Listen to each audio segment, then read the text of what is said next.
एक बार एक जंगल के निकट दो राजाओं के बीच घोर युद्ध हुआ। एक जीता दूसरा हारा।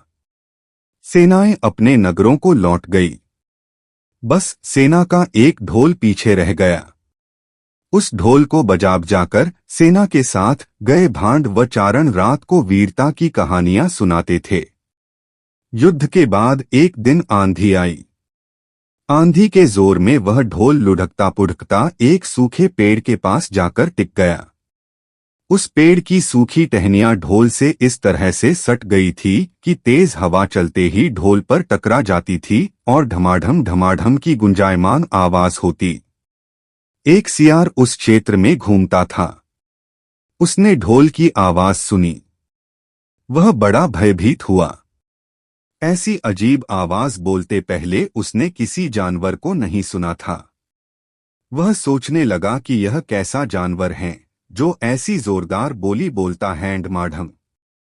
सियार छिपकर ढोल को देखता रहता, यह जानने के लिए कि यह जीव उड़ने वाला है या चार टांगों पर दौड़ने वाला। एक दिन सियार झाड़ी के पीछे छुपकर ढोल पर नजर रखे था। तभी पेड़ से नीचे उतरती हुई एक गिलहरी कूदकर ढोल पर उतरी। हल्की सी ढम की आवाज भी हुई। गिलहरी ढोल पर बैठी दाना कुतरती रही। सियार बड़बड़ाया, ओह, तो यह कोई हिंसक जीव नहीं है। मुझे भी डरना नहीं चाहिए। सियार फूंक फूंक कर कदम रखता ढोल के निकट गया। उसे सूंघा। ढोल का उसे न कहीं सिर नजर आया और न पैर। तभी हवा के झुमके से टहनियां ढोल से टकराईं। ढम की आवाज हुई और सियार उछलकर पीछे जा गिरा। अब समझ आया। सियार उड़ने की कोशिश करता हुआ बोला, यह तो बाहर का खोल है। जीव इस खोल के अंदर हैं। आवाज बता रही है कि जो कोई जीव इस खोल के भीतर रहता है वह मोटा ताजा होना चाहिए, चर्बी से भरा शरीर। तभी ये ढम ढम की जोरदार बोली बोलता है। अपनी मांद में घुसते ही सियार बोला, ओ सियारी, दावत खाने के लिए तैयार हो जा। एक मोटेताजे शिकार का पता लगाकर आया हूं। सियारी पूछने लगी, तुम उसे मारकर क्यों नहीं लाए? सियार ने उसे झिड़की दी, क्योंकि मैं तेरी तरह मूर्ख नहीं हूं। वह एक खोल के भीतर छिपा बैठा है। खोल ऐसा है कि उसमें दो तरफ सूखी चमड़ी के दरवाजे हैं।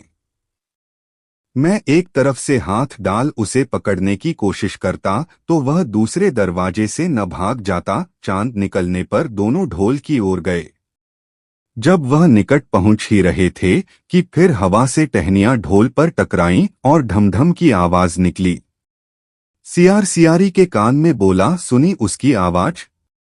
जरा सोच, जिसकी आवाज ऐसी गहरी है वह खुद कितना मोटा ताजा होगा। दोनों ढोल को सीधा कर उसके दोनों ओर बैठे और लगे दांतों से ढोल के दोनों चमड़ी वाले भाग के किनारे फाड़ने।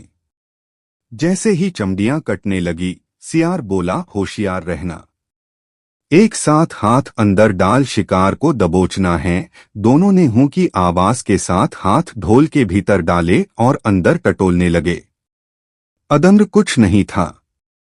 एक दूसरे के हाथ ही पकड़ में आए। दोनों चिल्लाए हैं, यहां तो कुछ नहीं है, और वे माथा पीट कर रह गए।